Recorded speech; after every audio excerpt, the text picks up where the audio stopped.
What's going on, fellas? I decided I'd make a second quick video for the day to upload overnight, just because I'm having fun with the videos. So today I wanted to run over a brief overview of the exercise slots I view when I'm writing a deadlift program.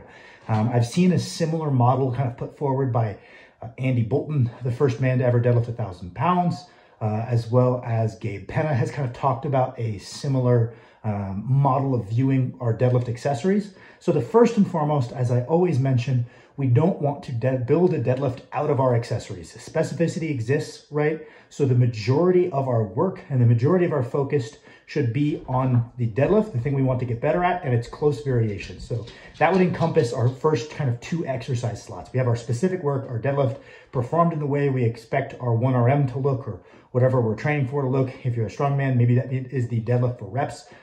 We have our specific training for that. And then maybe we have a close deviation of that deadlift that is going to target either a technical or a muscular weakness within our pull. So maybe we do some competition style deadlifts, and then we do some pause deadlifts as a very simple and common example. Or it could be that we have a primary deadlift session where we're doing our deadlifts regular comp style, and a secondary session where we're doing the pause deadlifts to take a little bit of load off the bar, right? But we have our specific work. This is the most important thing. We should be doing sufficient volumes, frequencies, and intensities of this primary work to drive progression in the absence of accessories, in my opinion. I think the idea of cobbling together a deadlift or any other lift by deconstructing it, train each individual part, and then reassembling it with minimal volume on the main motion is very outdated and generally is going to be outperformed by someone who built it using the main motion, who is much more skillful at that specific strength skill. So I want to get that out of the way. We're not going to do the whole West Side build your deadlift without deadlifting approach. I just do not think that is supported based on the highest level competitors of nowadays. But what other exercise slots do we have outside of this specific work? So the first one we're going to look at is just holistic lower body power. Especially for sumo, but even for conventional, having a holistic lower body strength exercise is going to be very important for the gradual development of your deadlift. So the nice part is if we are training with the intention of increasing our squat, say if we're a power lifter, and we're putting enough work to get our squat to improve, this slot is checked, right? If we are doing enough work for our squat to be getting better, we certainly are doing plenty of work to develop our lower body as it pertains, or especially our quads and our glutes, as it pertains to our deadlift. In a perfect world, maybe something like a front squat or an SSB squat fills this role ideally if our only goal was the deadlift, because we're going to challenge our mid-back extensors. Maybe we get to get better work out of lesser loads, tax our CNS a little bit less, and have a little bit more energy to dedicate to the deadlift. So maybe in a perfect world, SSB and front squats fill that role, but any squat is going to fill that role. A lot of people might say, oh, well, what about a low bar? That's going to preferentially train the musculature associated with the deadlift, isn't it? And yes, it is, right? But that's going to be a lot of additional lower back fatigue that probably could have been spent on something with even better rates of returns, like a deadlift or a pause deadlift, or even an RDL, right? So it might not be the best use of that lower back fatigue, but it will absolutely get the job done. So we have that holistic lower body power. Generally speaking, I'm going to recommend a squat. Some people find better results with a squat to a box. I generally speaking, for most people, would recommend just developing a free squat, whether it be front squat, SSB squat, regular back squat, high bar, low bar, whatever it is, that's going to fill the role. On paper, this could potentially be done with a leg press. I'm just going to recommend a free squat to fill this role. The next thing we're going to look at is probably trying to over prepare our hamstrings through a slightly greater stretch position. Generally speaking, I recommend doing either dead stop stiff leg deadlifts or RDLs within this slot, just so we have a little bit of a surplus of hamstring strength. If you're very, very strong and don't even have the lower back fatigue to spare for these motions, that's where we can look at something that's less taxing on the low back, like a hamstring curl or a back extension for volume.